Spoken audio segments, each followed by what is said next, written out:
Rise and shine, Ravens flock. It's your guy, Cole Jackson, back with another episode of Mock Draft Monday here on Two Guys Watching Football. We're coming to you on April 4th. We got 4 of these left to go, including this one, and then we're going to be at the 2022 NFL Draft. I'm going to probably do the last 3 live. I had a lot of fun with the live one. You guys served as my trusty advisors, made for some fun discussions, some fun outcomes. But this one we're not doing live, so let's get right into it. You guys know the drill at this point. Mock draft. I typically have gone into these with kind of an idea in mind of how I want to roll it out. And what I want to do is I want to kind of get to pick 14, see my board, and then potentially explore some trade back options with a bit of a twist. So let's get to 14 first, because we will stick and pick if someone falls to us. And Daxton Hill just went 5th, so someone very well might fall to us. And they don't, of course. It never seems to actually work out here, where you kind of, are able to stick and pick. This is usually the board you get, and I mean, there's still some great options. As much as Penning has gotten some bad publicity, I think he really takes a big step in shoring up your offensive line. I think Jordan Davis makes sense, and he's been talked ad nauseum. I think they could go big, go home with Garrett Wilson or Drake London, but I want to look at a trade back, and so the trade back is contingent on if they trade back. I want to see them trade back up in the draft later. So that's what we're going to look to do. We're going to look to kind of nail some more quality draft slots later. But I think we can trade back with the Patriots here and pick up pick 54, which is nice value. We move back 7 spots. You get back to 21, and then you kind of are left with a couple of more, I would say, defensive-oriented selections. But let's get here and see what we got on tap. And Drake London's there. That's interesting. So it's kind of what I'm seeing right now. It's kind of Drake London versus Devontae Wyatt, which is intriguing. And I think the reason I'm leaning Devontae Wyatt here is because there's just a big drop-off in interior defensive linemen in this draft. It's, there's a few guys that really intrigue me, and then it kind of goes like that, and then you're looking at a bunch of run stuffers. Whereas with the wide receiver class, there's actually a number of guys that I think have a skill set that could really fit in. That doesn't take anything away from Drake London, but let me know what you guys think. What would you have done in this scenario? I'm going with Devontae Wyatt. So Devontae Wyatt goes 21 to the Ravens. We're kind of beefing up that interior pass rush with the kid out of Georgia. And let's kind of take a seat here. Yeah, no one's really popping out to me to trade up for. Okay. So now we're being offered a trade up where we can jump up to 38 from 45. Not really anyone popping out at me to trade up for. Definitely a lot of guys here I'm interested in. But maybe trading up, sitting till 45 and then trying to get back up into 50 would be a better option. You see Tyler Smith go. Avocado goes. Maybe I should have traded up. Would have had my pick of the litter. And now we're kind of left with some really intriguing guys. I love Kyler Gordon. I like Tariq Woolen. I like Jamari Salyer. I like Roger McCreary. I like George Pickens. A number of guys here that intrigue me. And this is the beauty of the trade back is we pick again in 9 picks at pick 54. But I'm actually going to go with George Pickens, wide receiver out of Georgia. I've done this pick a lot.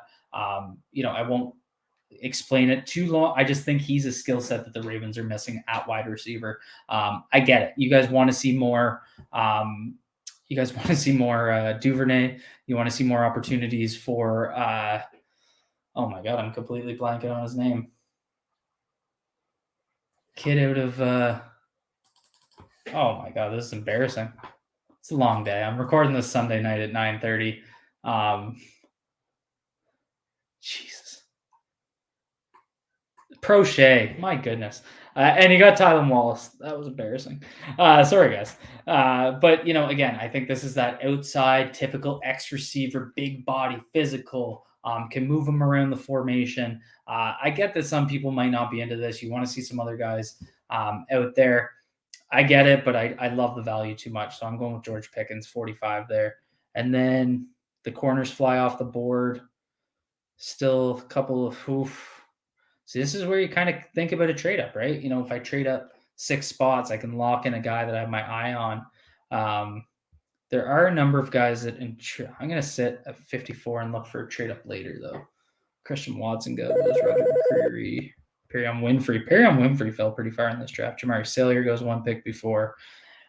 This is the board we're kind of left with. And I'm looking at Dylan Parham. I typically look for a tackle here.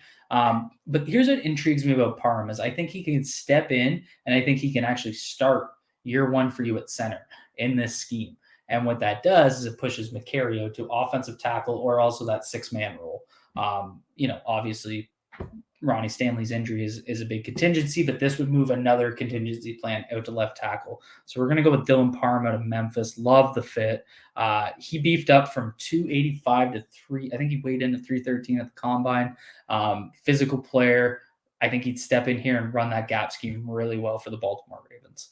Let's kind of let it run here. See like Josh Pascal sitting right there. That is a guy that would really do a lot for your Barnier's right there. 10 picks away.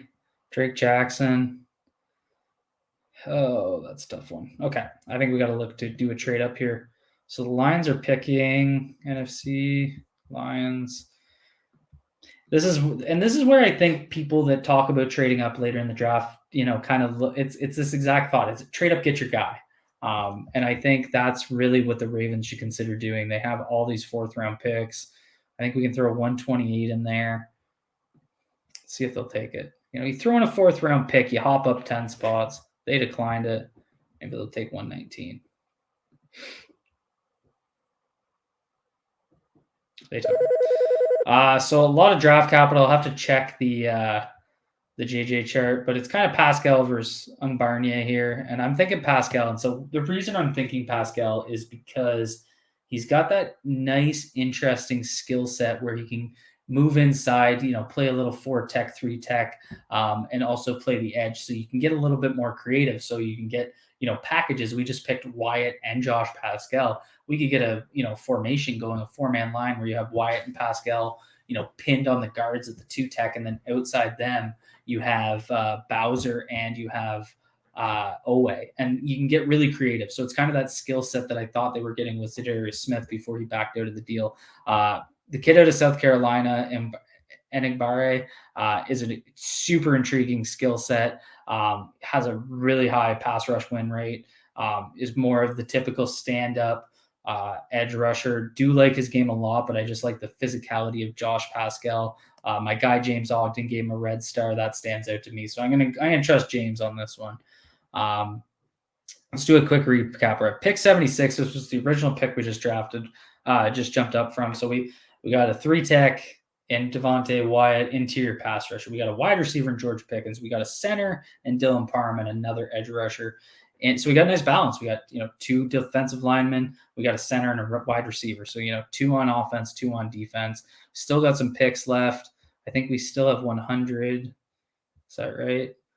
So again, is there anyone kind of kicking around that you can move up for? Who's out there?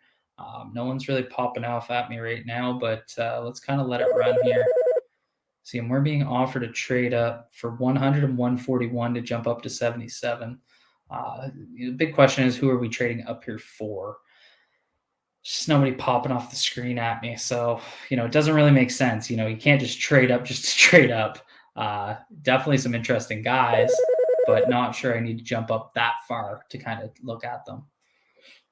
Some of the linebacker, big run on linebackers there. Let's pause it here quick. So now I'm starting to get a little bit nervous with my left tackle situation. I did move Makari out there. Rasheed Walker is just that guy for me. He would step in here and make such a difference. We also haven't picked a corner. You got Taylor Britt sitting right there. You got Marcus Jones sitting right there. So you got some. Did Alontae Taylor go? Yeah, Alontae Taylor went. I would have traded up for him for sure. Taylor Britt's a guy that intrigues me. But, there's enough names here that I think we can wait. No. I say we wait this one out. And, of course, there's a run on corners and Rasheed Walker. That's why you can't wait. So that I just proved my own point by sitting and waiting. So all the tight ends are sitting there. You got Strange sitting there. I think we're going to double up at edge and really – put the last nail in the coffin of this rebuild at the defensive line. So they've gone Josh Pascal, they've gone Devontae Wyatt, and now they're adding another guy in Miaje Sanders, really restructuring this defensive line, turning it into an all-out pass rushing unit. Good value there, really good value. Starting to get a little bit nervous at the offensive tackle and corner spots. We're gonna have to consider that as we take a look here. But I do like some of the depth in this tackle class. Max Mitchell at Louisiana. You guys have seen me pick him like 100 times. I just think he's a pass protection specialist. He can play left tackle. Doesn't have all the length in the world, but I think he plays with good leverage, good hand skill. Matt Willetsko's a really interesting guy too out of North Dakota, but I'm going to go Max Mitchell here.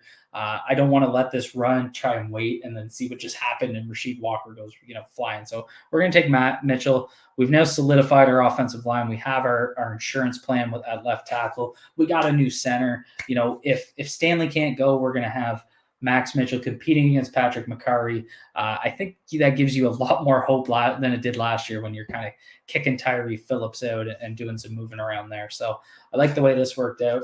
And the guy that's popping out to me right now is Jelani Woods, tight end out of Virginia. There's some other positions that I'd be interested in here. Alec Pierce pops, but Jelani Woods Alec Pierce doesn't really pop as much because I forgot we took George Pickens. But Jelani Woods makes a ton of sense in that third tight end role. Move tight end, H-back, all those things we saw Hayden Hurst do. I think Jelani Woods can fill that role. So we're going to take the kid out of Virginia. He's flying up people's interest lately. Absolute stud of an athlete. Okonkwo was sitting right there out of Maryland. Love that kid too. I think they both kind of possess that move tight end skill set that the Ravens would be really interested in. And the big concern now is corner. If you're a defensive back fan watching this right now, I'm thinking of my guy Zach, our buddy from over at Baltimore Beatdown. He's probably freaking out, but we're gonna go Kobe Bryant, and then we're gonna turn around and probably take a double dip. And I think we're gonna add Jack Jones, little slot corner at Arizona State. Makes a lot of sense to me. I would hope if the Ravens were in this scenario that we add another, like maybe an AJ Bowie who can come in and do some cornerback work. But I think that was the biggest gap that we had in this draft so far. Let me just show you the summary. We didn't trade up as many times as I thought we would. We got up and we got Pascal. It's been a bit more of a quantity draft, but in terms of quality, you look at these names and you feel pretty good about how the depth chart fills in. I could see a number of these guys making an impact in year one, which I think is important in the context of a team that's, got Super Bowl aspirations, quite frankly. So that's what really stands out to me. But I think George Pickens fills a skill set void. I know it's going to look like a bit of a luxury pick, but if you got an opportunity to get a big physical, he's the pound for pound, probably the most physical player in this draft. And then we completely rebuilt our defensive line and our pass rush, which is obviously a very intriguing option. And we had a little bit of depth at corner. I feel good about the offensive line after this. So as much as you could look at this and say, Cole, what were you thinking? You just went for quantity. I get what you're saying, but I do genuinely feel good about some of the additions here. I guess it's just guys I'm higher on, so that's probably what's giving me a little bit of the bias there. And then we have one more pick. Good look linebacker. Josh Ross out of Michigan screams Baltimore Ravens pick. He's first of all, Michigan player. He's a special team artist, we'll call it. So he intrigues me there. Looking at some of the running backs. Ty Chandler to North Carolina pops. I say we go with him. Let's get another running back in here with a little bit more upside. Take Ty Chandler. So there's your draft class, folks. April 4th, 4 weeks to go. Here's your mock draft Monday. We ended up with 4, 5, 6, 7, 8, 9. We ended up with the same 10 picks, even after trade down. Is it still 10? 1, 2, 3, 4, 5, 6, 7, 8, 9, 10. Yeah, we still got 10. So I know some of you might look at this and say I went quality or quantity over quality.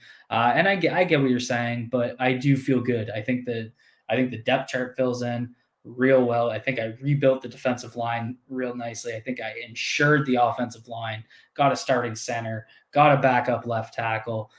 We added two intriguing skill sets to the offense in a tight end three and a running back three.